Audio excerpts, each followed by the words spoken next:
hoje a gente vai mergulhar numa história fascinante que vem de um romance de Marie Benedict, O Senhora Einstein. Um livro incrível. E olha, é importante dizer logo de cara, isso aqui não é uma biografia tradicional, né? Não, de jeito nenhum. É uma ficção histórica. Exato. É uma tentativa de dar voz à primeira esposa do Albert Einstein, a física Mileva Maric. E a nossa exploração hoje é justamente essa. Entrar na história que o livro conta, acompanhar a jornada da Mileva, desde que ela chega em Zurique, sabe? Uma estudante pioneira, brilhante. Até a parceria super complexa com Albert. Isso. Tudo para tentar responder à pergunta que o livro deixa no ar: e se o gênio por trás da teoria da relatividade não fosse uma pessoa só? E essa distinção que você fez é, assim, fundamental. A própria autora, na nota final, ela deixa muito claro que é uma obra de ficção. Sim. Mas não é uma ficção que sai do nada, né? Ela se baseia num debate histórico real, um debate que é alimentado pelas cartas que o casal trocou. As famosas cartas. Exato. Onde eles falam em nosso trabalho, nossa teoria. Então, o que o livro faz de forma brilhante é usar a ficção para preencher as lacunas que a história deixou, sabe? É uma exploração do e se. E o livro não perde tempo. Ele joga a gente direto em 1896, no primeiríssimo dia de aula da Mileva na Politécnica Federal Suíça, lá em Zurique. A cena é muito forte. É poderosa. Você consegue sentir a tensão no ar. Ela é a única mulher numa sala de aula lotada de homens. O livro descreve os olhares, sabe? Uma mistura de surpresa com desdém. E não só dos colegas, né? O próprio professor, um tal de Heinrich Weber. Sim, o professor, para testá-la, ele começa a aula 15 minutos mais cedo. É um absurdo. É um ambiente totalmente hostil. E tem um detalhe físico que a autora usa com muita força, que é o fato de a Mileva mancar. Ela tem uma deficiência congênita. E a narrativa faz questão de descrever o som do pé dela se arrastando no chão de madeira. E a decisão dela de não esconder isso. Ela atravessa a sala de cabeça erguida. É um ato de afirmação.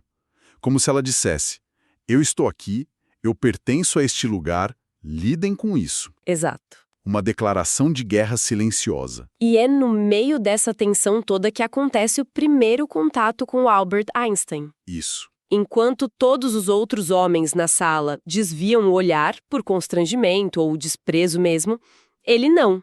Ele a encara. E o olhar dele é diferente, né? Totalmente. O livro descreve que não é um olhar de zombaria.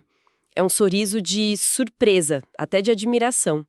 Ele é o único que parece vê-la de verdade. Essa cena inicial é tipo a tese do livro inteiro em miniatura. De um lado, o mundo acadêmico, masculino, hostil. Obstáculo. Exato. E do outro, o Albert, que, a princípio, parece ser o aliado, a força que a reconhece, a tragédia da história, como o romance mostra, é como esse aliado, aos poucos, vira o maior obstáculo de todos. E isso se reflete até na vida pessoal dela, fora da faculdade. Ela mora numa pensão e no começo é super fechada. Foco total nos estudos, né? Total. O livro dá a entender que experiências passadas a ensinaram a não confiar muito nas pessoas. Mas aí acontece algo novo. Ela faz amizades. 3 outras moças, especialmente uma chamada Helene Kaufler, e elas insistem na companhia dela, a puxam para a vida social. É algo que ela nunca tinha vivido antes. Exatamente. E essa amizade permite que a gente entenda o passado dela. O livro nos joga num flashback uma cena da infância dela com 7 anos. Nossa, essa cena é de partir o coração. Ela tá escondida ouvindo uma conversa dos pais. E a mãe, com o coração partido, diz que a filha é deformada por mancar e que por isso nunca vai se casar. É de uma crueldade imensa. Uma criança ouvir isso. É brutal. Mas a reação do pai dela é o que muda tudo. Ele diz algo como: em troca, Deus deu a ela um dom especial, a inteligência. E nesse momento, a Mileva criança entende o caminho dela. A ciência vira o refúgio, a identidade, a arma dela. Totalmente. E essa mentalidade a leva a fazer um pacto com a amiga Helene, lá na pensão.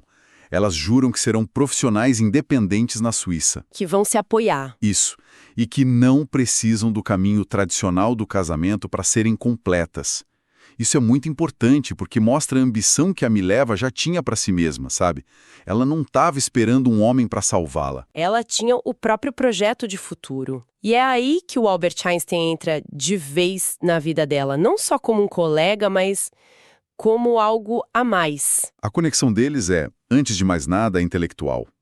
Na biblioteca, nas discussões, ele a procura, ele vê nela um par, a ponto de dizer na lata: acho que você é a mais inteligente da nossa classe. Ele a inclui no que ele chama de espírito boêmio, né? Gente que pensa fora da caixa. Isso, rebeldes contra o sistema. Só que essa conexão, que é o que a atrai, também a assusta. Pois é. O romance descreve uma cena numa caminhada pela floresta. O Albert se declara, diz que a ama, e a resposta dela é de um pragmatismo que corta o coração. Mas era a realidade da época, né? Totalmente. Ela diz: romance e trabalho não se misturam. Não para as mulheres. Ela sabia que o casamento era quase sempre o fim da linha para a carreira de uma mulher. Mas aí que a história dá a virada, com a grande promessa do Albert. E é uma promessa sedutora, né? É a promessa perfeita. Ele diz que o amor deles não vai ser um obstáculo, pelo contrário, vai ser o motor. A frase que o livro usa é: juntos formaremos o casal boêmio ideal, no amor e no trabalho. É uma proposta quase impossível de recusar. Ele não está pedindo que ela escolha entre amor e carreira. Ele está dizendo que ela pode ter tudo. E pelo menos no começo, parece que a promessa vai se cumprir, né? A colaboração deles vira o centro de tudo. O livro descreve como ele começa a faltar às aulas, confiando cegamente nas anotações dela, que eram impecáveis. Mas aí vem o primeiro teste de verdade. Sim, o primeiro grande sacrifício. Eles terminam um artigo juntos, fruto do trabalho dos dois. E aí, o Albert pede a ela que o nome dela não apareça na submissão. A justificativa dele é estratégica, para dizer o mínimo. Exato. Ele diz que precisa impressionar um professor para conseguir um emprego e o emprego aceleraria o casamento deles. Ele garante que é só uma formalidade. É um pedido absurdo e a gente lendo hoje, todos os sinais de alerta piscam. Mas a forma como ele a convence é que é o ponto. É nesse momento que ele introduz uma ideia, uma metáfora, que vai ser a base e a desculpa para tudo que vem depois. A ideia do Einstein. Exatamente. Ele diz que eles são Einstein, que em alemão significa uma rocha. Einstein. Uma rocha. Ele vende a ideia de que eles não são duas pessoas, são uma entidade única. Então, o que beneficia um, automaticamente beneficia o outro. É uma lógica romântica, mas perigosíssima. Porque soa comunidade, mas na prática é o primeiro passo para pagar a identidade dela. É uma jogada de mestre, do ponto de vista da manipulação. E a vida real vem, atropela tudo, a situação se complica de uma forma trágica com uma gravidez não planejada. A filha deles, a Liesel, Que nasce na Sérvia, terra da Mileva, tudo em segredo. O livro descreve o parto como algo traumático, que deixa sequelas físicas permanentes nela. e a tragédia só aumenta. Logo depois, uma epidemia de escarlatina atinge a região. Nossa! E a autora retrata a morte da pequena Liesel nos braços da Mileva. E o mais cruel é que ela passa por esse luto devastador, praticamente sozinha. O Albert está longe. Focado em conseguir o emprego no escritório de patentes. A ausência dele nesse momento cria uma fissura que nunca mais vai se fechar. É o tipo de dor que muda uma pessoa para sempre. E essa perda pessoal se conecta de uma forma terrível com a perda profissional que estava por vir. Chegamos em 1905, o famoso Ano Milagroso. Uhum. Eles já estão casados, o trabalho continua, o romance sugere que o artigo da relatividade para Mileva era uma espécie de homenagem à filha perdida, uma forma de reverter o tempo, de poder vê-la de novo. Era algo profundamente pessoal.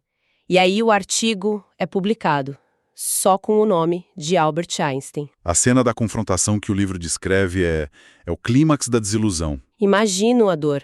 Quando a Lu questiona, arrasada, ele usa a mesma lógica de antes, mas agora soa cruel. Ele diz algo como: que diferença faz, bonequinha? Não somos Einstein, uma rocha, que terrível. A dor dela é dupla. Não é só a perda do reconhecimento, é a profanação da memória da filha dela. A rocha única se revela uma prisão, E a partir daí, tudo desmorona. E ainda vem o caso dele com a prima, a Elsa. Exato. O golpe final. A narrativa então nos mostra uma Mileva, anos mais tarde, completamente desgastada. A mulher brilhante de Zurique parece ter desaparecido. E então, em Paris, acontece um encontro que o livro retrata como um catalisador. O encontro com a Marie Curie. Isso, que era uma ídola para ela. E a Curie não a trata como a esposa de Einstein. Ela a aborda como uma igual. E pergunta na lata, né? Por que ela abandonou a ciência? Exatamente. E as palavras da Curie na ficção são como um choque de realidade. Ela diz: você e eu não somos diferentes, exceto pelas escolhas que fizemos. E lembre-se de que é sempre possível fazer uma nova escolha. É um momento muito poderoso. A autora usa a figura da Marie Curie para mostrar a Mileva um lembrete da pessoa que ela foi e que ainda poderia ser. Aquela conversa planta uma semente, né? Planta. Mas o golpe de misericórdia ainda estava por vir. O Albert, já envolvido com a Elsa, apresenta a ela uma lista de condições para eles continuarem morando juntos. Essa lista é inacreditável. É brutal. Chega a ser difícil de ler. Ele não está pedindo uma esposa, está descrevendo uma serviçal. É um contrato de humilhação.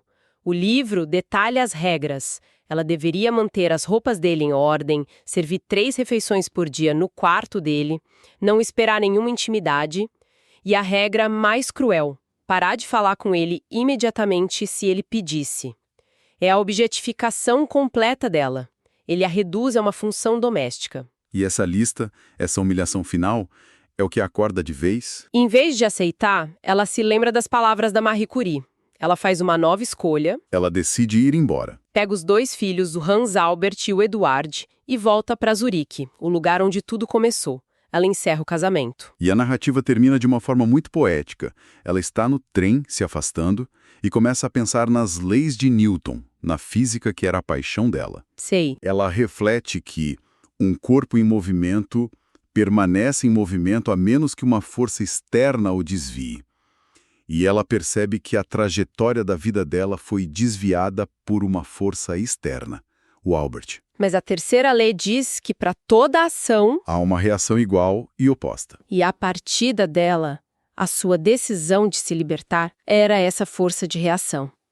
Ela estava finalmente retomando o controle. Então, resumindo a história que o livro nos conta, Senhora Einstein constrói o retrato trágico e poderoso de uma mulher genial cuja luz, segundo a ficção, foi completamente ofuscada. Ofuscada pela ambição do marido, pelas regras sociais, Por sacrifícios imensos. perdeu uma filha e, no fim, perdeu a si mesma. E voltamos ao ponto inicial, né? É fundamental reforçar que essa interpretação ficcional dos fatos. Sim, é uma obra de ficção. A autora se baseia em cartas, em debates reais, mas a extensão exata da colaboração da Mileva é, e talvez sempre seja, uma das grandes áreas cinzentas da história da ciência.